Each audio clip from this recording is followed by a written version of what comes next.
Hi, and welcome to Monday My Classroom. This week, without glasses. The glare was just too much. It is late, and I am tired, as are many of you, and so we're just going to jump right in and jump right out. This is going to be a very quick tip. So, getting to know each other. Symbolic renderings of our names. My students always called me Ms. G, so that's the name that I chose.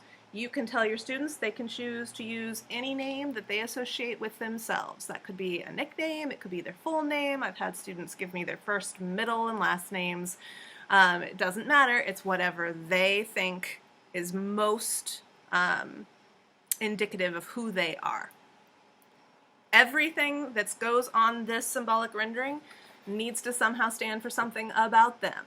Just like for me, for example, over here, you can see me hanging from a cup of coffee. What does that tell you about me? Can't make it through the day without my coffee. But if I do lose control of my grasp on that coffee, I'm going to fall and I'm going to land on a book. Yes, a book. There's a lot of different things in here that I'm not going to explain to you, and they don't have to explain everything to you either. What I usually do is have them create this in conjunction with our study of the Crucible. But I'm telling it to you today because it's the beginning of the school year, and I think it's a great tool for introducing ourselves to each other.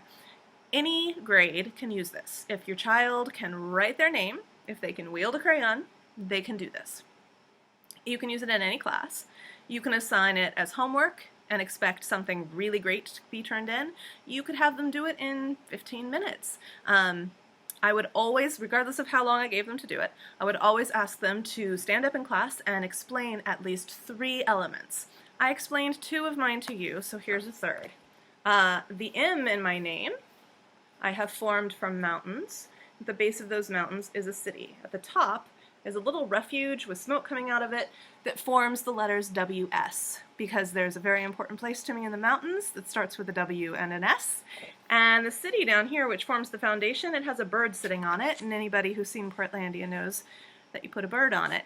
So that stands for Portland, and that stands for Woodstock. And those are 2 important places to me, and they form the beginning of my name. So I explained to you 3 or more symbols, as would your students explain to the class 3 or more symbols, and the rest I get to keep to myself.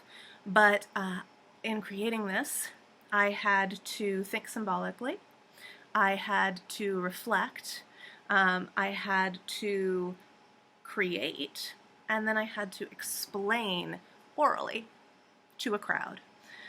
It's a great, great tool, and then you should take them and you should put them on the wall, and you should let your kids just bask in the glory of A, their name, and B, their new friends. This has been Monday My Classroom. I swear next week I'm going to do it so much earlier and with my glasses on. Have a good week.